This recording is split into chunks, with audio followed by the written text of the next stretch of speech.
Ecosolidario, 10 años líder en periodismo social en América.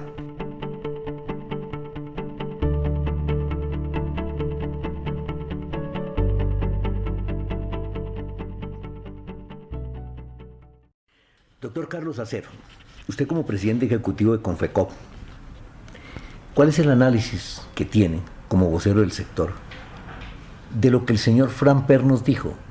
Que tenemos que ser más visibles políticamente, que tenemos que estar en la palestra pública nacional haciendo política de la buena porque tenemos con qué. ¿Cuál es la respuesta del sector?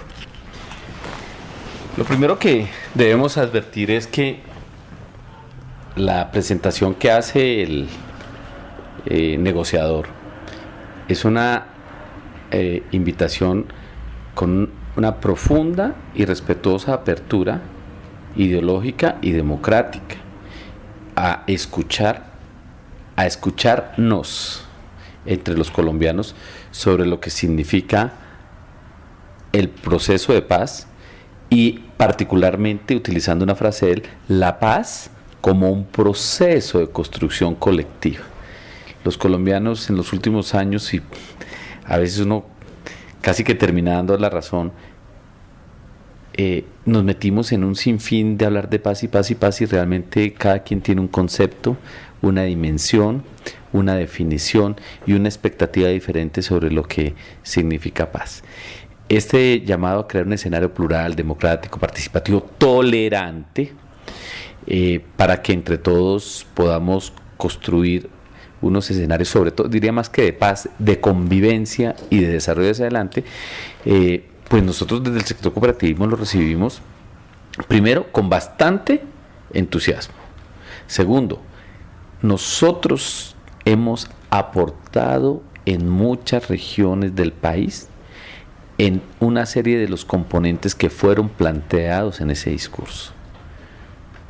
Para las cooperativas en Colombia, el tema de construir paz, desarrollo, convivencia, participación ciudadana, democracia, desarrollo local y regional, democratización de la propiedad, democratización del ingreso, ya lo hemos venido haciendo. Creo que recogemos la invitación a revisar en detalle, como de hecho ya en Confecol lo hemos venido haciendo, en ASCOP también se venía haciendo, de revisar los acuerdos, los avances de los acuerdos, que para todos es claro que bajo el esquema de negociación de que nada está acordado hasta que todo esté acordado, pues son simplemente avances del proceso. Pero nosotros ya lo hemos tenido acceso a esa información, ya hemos venido revisándola para saber en una eventual firma del acuerdo cómo podríamos, ojo con lo que voy a decir, no empezar a hacer, sino fortalecer la presencia cooperativa en muchos de esos componentes. Aquí hay un aspecto. El cooperativismo se parece mucho a Colombia, sin lugar a dudas. Aquí hay coherencia, pero con una situación que tenemos que revelar, que darle claridad, y es que no nos entendemos entre nosotros, mientras la FARC sí se entienden entre ellos. Por lo menos del lado nuestro, es decir, del lado del establecimiento, lo que primero tenemos que llegar es a ponernos de acuerdo en unos principios mínimos. Fíjese que eso se viene hablando desde hace mucho tiempo en Colombia, desde unos ejercicios que hicieron en Antioquia, en Río Negro. Era cómo vamos a pensar el país, y lo primero que decían, tenemos que ponernos de acuerdo en volver a definir cuál es el contrato social que debe regir la vida actual y hacia adelante de los colombianos. ¿Cuál es ese nuevo contrato social? Es un contrato social que tiene que partir del respeto por la diferencia, de la inclusión democrática, de unas reglas de juego claras para la oposición, de una redistribución del ingreso y de una participación de la gente en los beneficios del desarrollo, como mínimo. Eso, como mínimo, nos tenemos que poner de acuerdo. Es que ahí es donde empieza.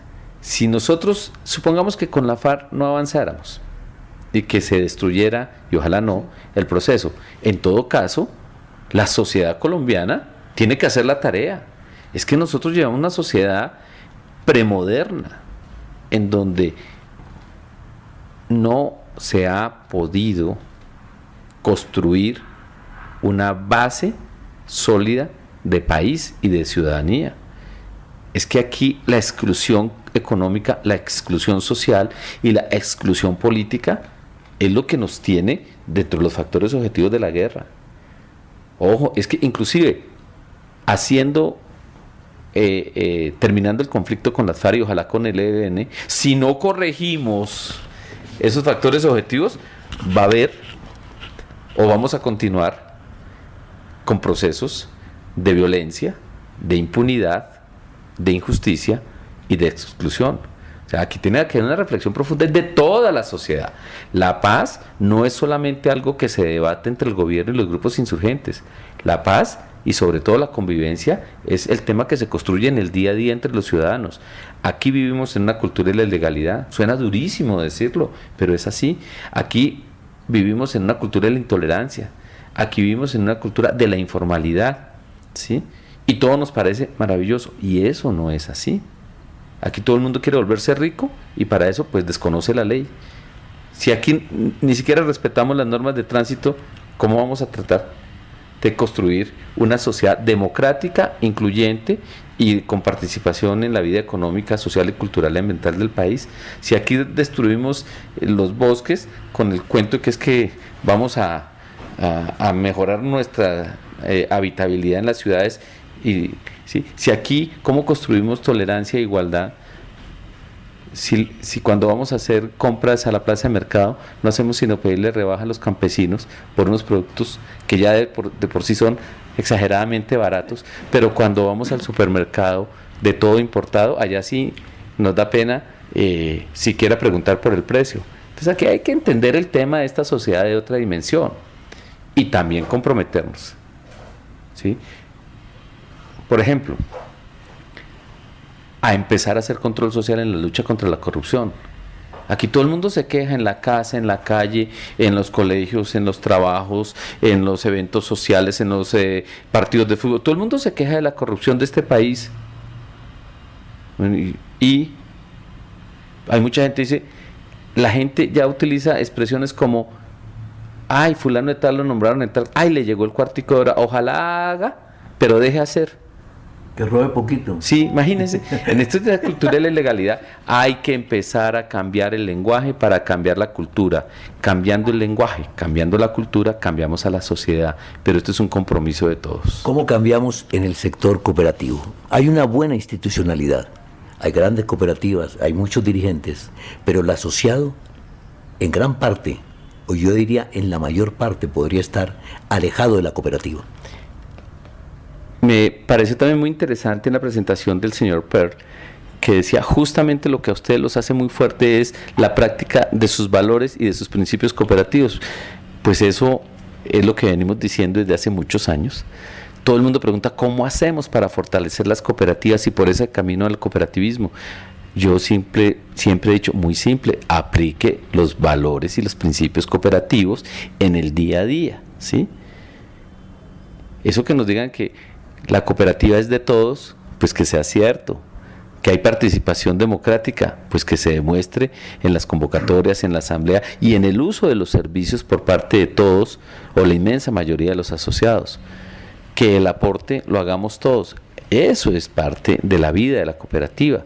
Que tengamos autonomía e independencia, perfecto. Que haya capacitación y formación y mucha información a los asociados, magnífico. Que generemos un circuito financiero, económico y financiero, social y cultural entre la gente del modelo, perfecto. Es decir, que seamos coherentes con el modelo, que tengamos un compromiso con la comunidad, más allá de si tenemos más o menos resultados económicos o financieros de la gestión de la operación de nuestras empresas. Es que nos toca, no podemos vivir en una sociedad, no podemos tener una cooperativa próspera en un entorno social no próspero. Entonces, yo creo que es siendo coherente. ¿Cómo fortalecemos al sector? con los elementos básicos que, por ejemplo, 2020 nos viene diciendo, la orientación del plan para una década cooperativa, mayor participación en la vida económica y social de la cooperativa, participación activa, identidad cooperativa, entender de qué se trata la forma económica, empresarial y jurídica de hacer negocios y hacer empresas y defenderla, entender que el no ánimo de lucro no significa ni pobreza, ni fragilidad, ni desorganización, sino que es todo lo contrario, implica la pertinencia de un modelo para construir capitales sociales que redundan en beneficios no solamente de los dueños de las empresas cooperativas, sino de la sociedad. Entonces, son esos temas, pero esto es practicándolo todos los días, no es sacando el librito, el manual, por allá de vez en cuando. Por eso las cooperativas exitosas en el mundo y en Colombia, y las hay, utilizan todos los días las 7 herramientas de gestión cooperativa que se llaman los principios cooperativos.